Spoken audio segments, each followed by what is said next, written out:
Welcome back to the Kolgos operation.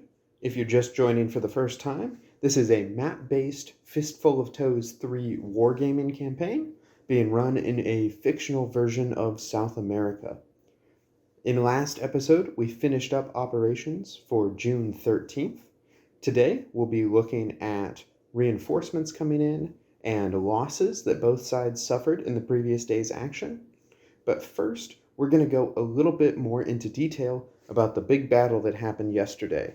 The Battle of Barbula Valley, which occurred up here on the approach to Valencia, as Task Force Marina pushed south, invading into Abruzzian territory, and towards the middle of the day, we determined that the Abruzzian forces sensibly retreated and consolidated to the east.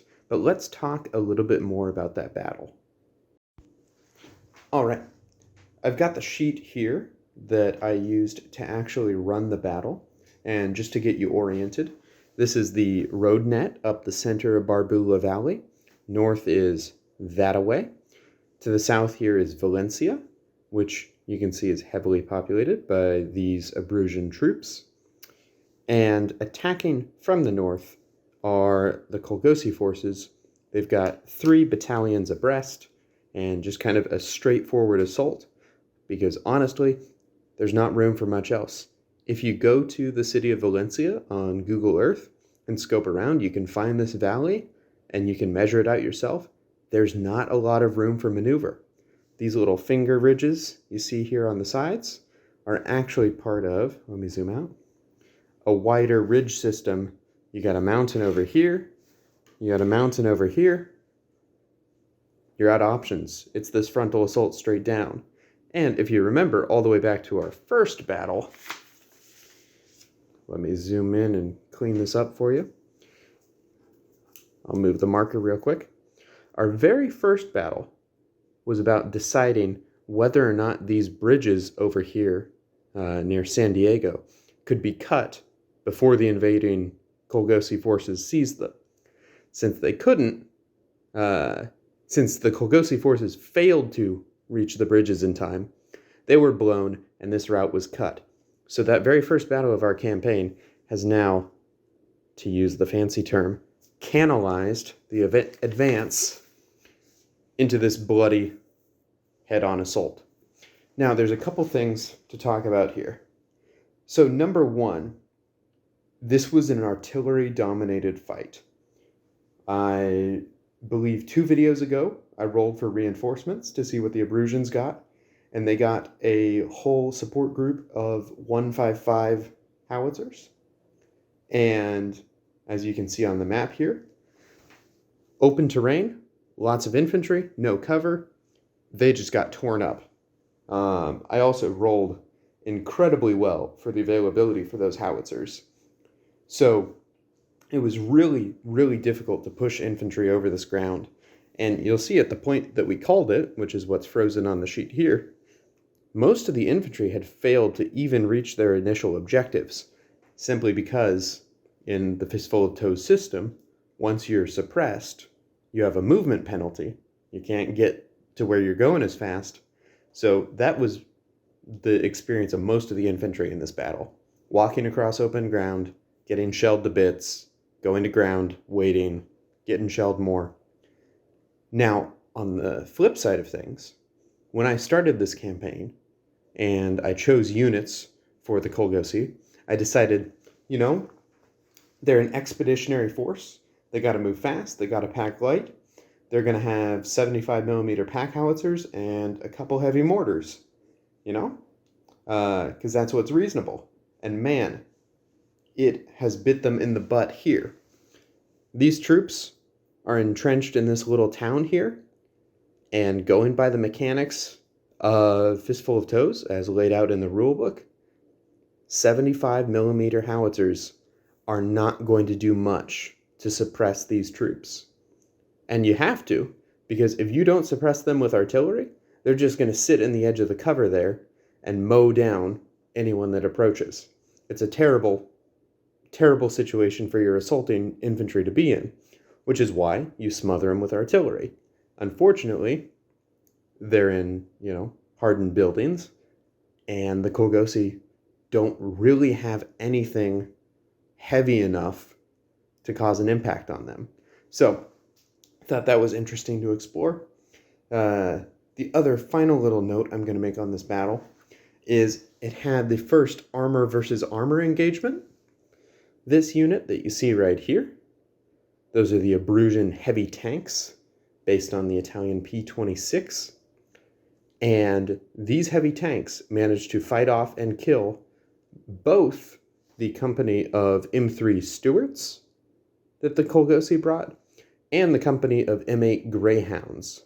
Now the Stuart is a light tank and the Greyhound is an armored car.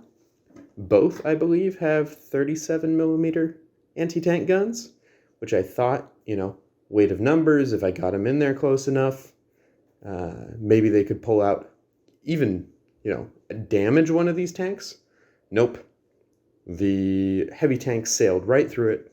I made the mistake of not coordinating, and these two groups arrived on different turns, which meant that on one turn, the heavy tanks all came over here and obliterated this unit, and on the next turn, they all came over here and obliterated this unit. You may be familiar with the concept of defeat in detail, and that's exactly what happened there. So, if you were curious about this battle, which we did kind of breeze over a little bit last video, there's a little more detail for you. Alright, so I told you the battle was a bloodbath, but now let's get into the nitty-gritty details of it. Starting with the easier side to comprehend here. The Abruzzians lost a total of 3 infantry companies in the battle, and I'm ruling that since they fled the field, they were not able to recover any of these units. They've either scattered into the city, gone to ground, etc., etc. That's the way I've been doing recovery for the loser or the retreater this whole campaign. You can go back and see the video on the Battle of San Diego for more detail on that. Now, the Kolgosi losses are a little more complicated, and Fistful of Toes does not make this simple. So, a unit can die in 3 different ways. The most generic way to die is something called a quality check. You can see I've marked those losses with a Q here.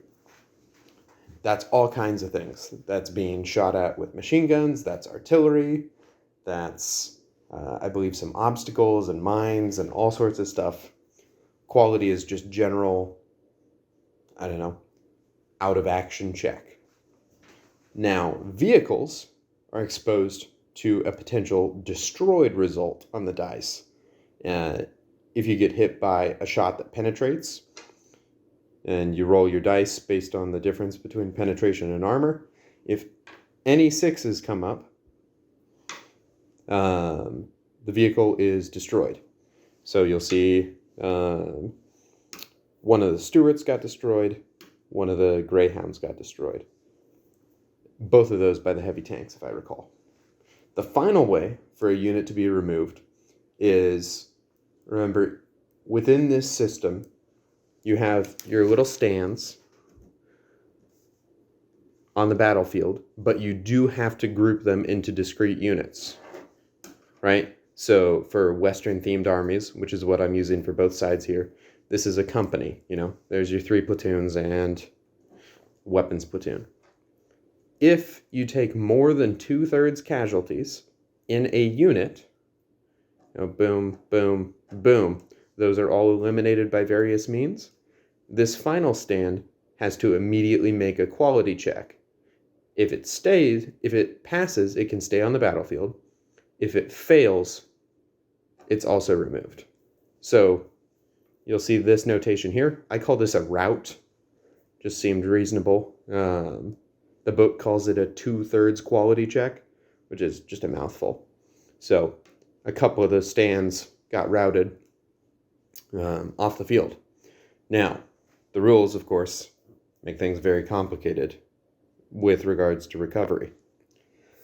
You'll see I've kind of summarized it down here. 1 hour after the battle, everyone who routed, their NCOs have got them back in line, turned around towards the front, They were never actually damaged. They're all good. So you don't even have to worry about checking them later. Half of your quality check stands that failed are back and good to go. A quarter of your destroyed stands.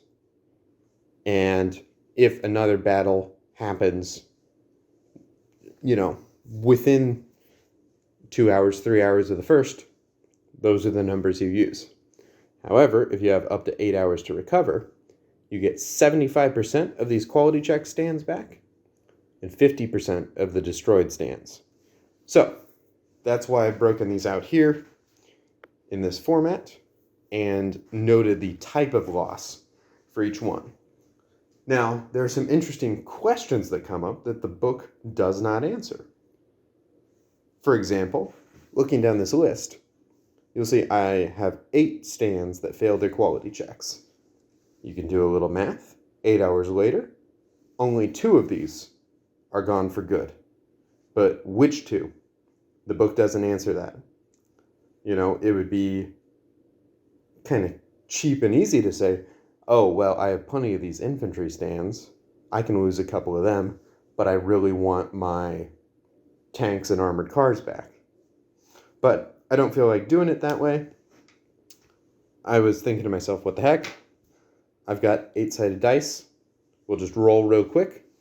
And the first 2 we roll are the 2 stands that are not coming back ever. Don't worry, we saved it in the edit. I made a mistake there. I wrote down 1 queue to classify these 5 stands, but realized as soon as we got to rolling, I should really break them out into different queues there. Update, we have 13 stands that failed quality checks, and we're going to be rolling a d20 instead of a d8, because I can't count. So that's a 3. 1, 2, 3. Still down a weapon squad. And 1, 2, 3, 4, 5, 6, 7, 8, 9. Down 2 weapon squads. Unlucky for them. Now, it'll be quicker and easier to do these 2 destroyed stands, because I'm certain there are only 2 of them. On odds, the M3 was destroyed for good. On evens, the M8 was destroyed for good. And I just like the feel of a 6-sided die. There we go. M8 destroyed for good. So, I'll need to update the order of battle with these. And that's it for loss tracking. Now finally comes the fun stuff. New toys. At the end of each day in this campaign, both sides get reinforcements. You can see the rules on that towards the end of the first video of this series. I went back and double checked that. At the end of the 13th, they're each going to get 1 roll on this fancy little table here. Now, as far as campaign dynamics go, the Kolgosi are only going to get, I think, 2 more rolls total, but the rate of Abrusian reinforcements is actually going to accelerate over the next couple days. So, let's just play out the 13th real quick and see what we get.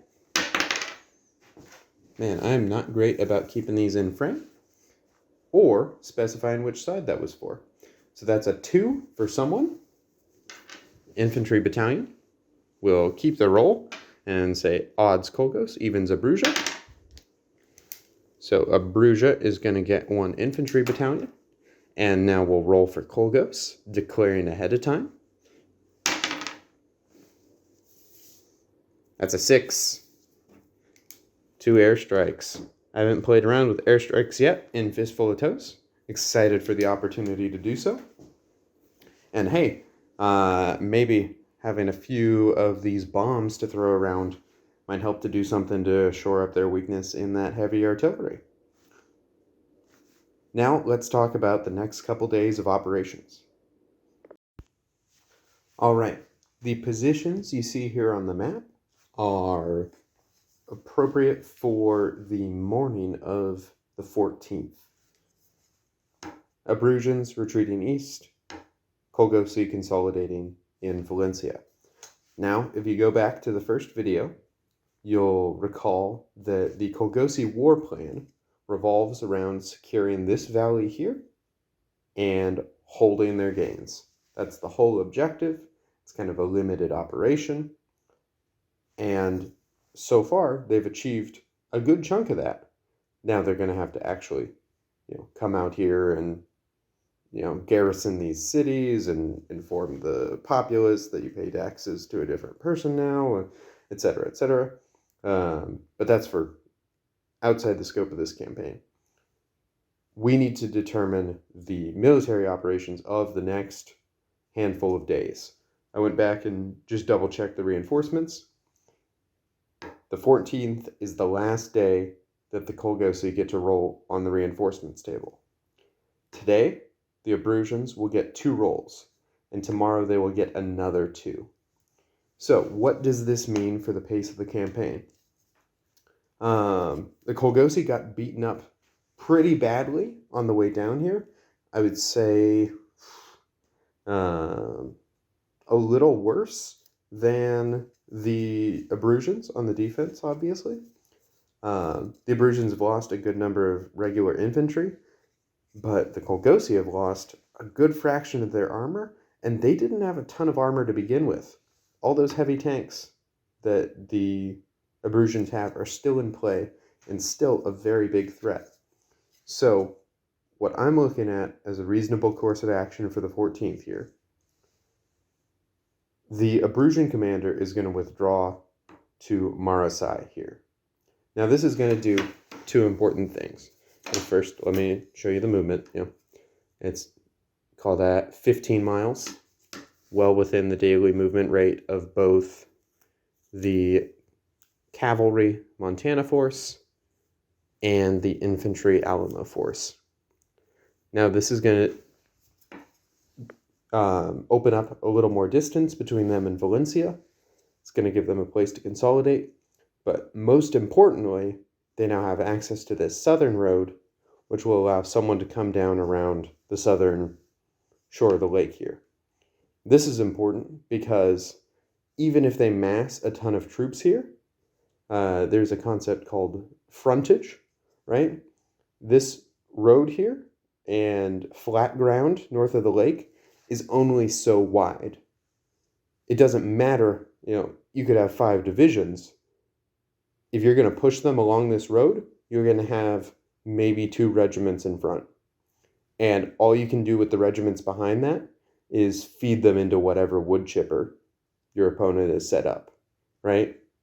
So you don't actually gain more by massing more troops. But if they control this road junction here and can come south around the lake, now they can open up true fronts. So if they manage to swing a numerical advantage with these reinforcement rolls, now they have 2 forces they can split and kind of pincer around the lake. This is also kind of a sneaky way of letting me keep the campaign to a series of manageable battles, as opposed to, letting these reinforcement rolls bloat the roster and then trying to cram it all onto one, 4 foot by 3 foot table. That's not going to work. And with that being the Abruzan disposition, I think it's reasonable for the Kolgosi to kind of mirror them over here, consolidate their hold on Valencia, make sure they control both the northern and southern approaches to the city. With that said, I don't see a huge potential for battles on the 14th.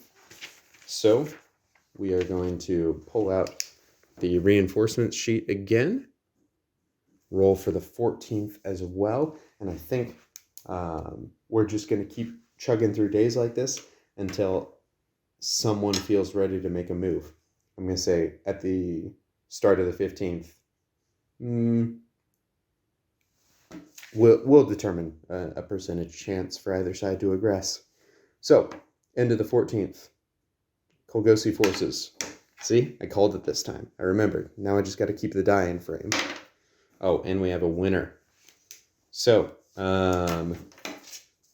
medium tank or heavy tank company, 50-50. We're going to say odds medium. Evens heavy. Really like to keep these in frame. You got to trust me, that's a 6. So Kolgosi, heavy. And that, I believe, is their last reinforcement roll for the campaign, which is really good for them because they need something to contest those P26s.